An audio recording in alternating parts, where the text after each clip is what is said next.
السلام عليكم ورحمة الله تعالى وبركاته. رب اشرح لي صدري ويسر لي أمري واحلل عقدة من لساني يفقه قولي وبعد. السلام عليكم ورحمة الله تعالى وبركاته. دوستان و برادران عزیز، الله سبحانه و تعالی همه ما و شما را شفای کامل و عاجل عطا فرماید.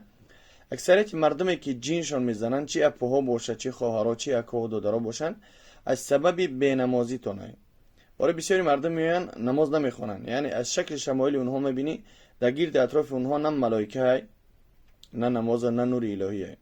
بسیاریاش که جینشون میزنه، یعنی لباس هایی که اونها میپوشن از زمین لباس پوشیشون، یعنی اینها را جین میزنه. و اون خاطر از همتون خواهش اپا و خواهرها وقتی که میآیین یا که در کجایی که هستین از نماز دور نباشین که همین سحر جادوتون که میکنه، همین سحر جادو یعنی تیز تحصیلتون میکنه. وقتی که انسان بی نمازه از الله سبحانه و تعالی دوره، یعنی همون لحظه و زمان یعنی سحر تحصیلشون میکنه.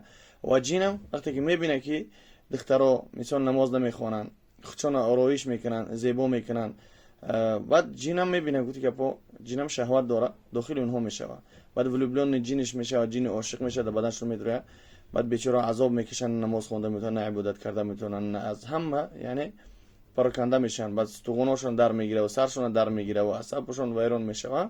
از همون سبب پیش از آنی که مثال همین بیماری برای شما اومده است، چیکار کنین؟ کوشش کنین، تلاش کنین، یعنی با ذکر و عبادت الله باشین. نمازها را ترک نکنین تا اینکه جین داخل بدن شما نشوه. موقع در امان الله باشین. حداقل وقتی که بگم خواندنی میایین حرکت کنین که یعنی لباسای کشوت پوشین، لباسای اسلامی پوشین.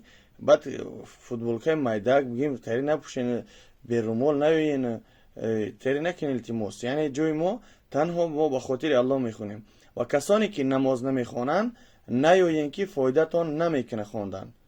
الله سبحانه و تعالی شفاتون بده، یعنی شفا برای شخصانی که یعنی مؤمن و مسلمان هستن که در طاعت عبادت الله هستن، الله اونها را شفا میده. وقتی که شخصی که نماز نمیخونه، شخصی که طاعت عبادت الله نمیکنه، اونها را الله شفا نمیده.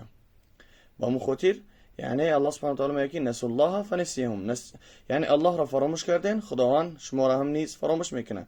وقتی که الله شما را که فراموش کرد، یعنی به تمام بلاها و فتحهای زمینی و آسمانی گرفتار میشین. با مخاطب پیش از آنی که همین بالاها بالای سری ما و شما نیومدن، حرکت کنین، کوشش کنین، تلاش کنین، یعنی به ذکر و عبادت الله باشین. موقع در امان الله. السلام علیکم و رحمت الله و برکاته. و برادران عزیز، کدامی که در شهر یکترینبورگ، بسیار برادران زنگ میزنن از یکترینبورگ به خاطر حجامه یا اینکه دعاخوانی، رقم هایی که در روی اکران میبینین 8 922 359 99 98 قاری نعیم جان، انشاءالله که در خدمت میتونین که زنگ بزنین و از ما سلام برسونین. بقدر امان الله. السلام علیکم.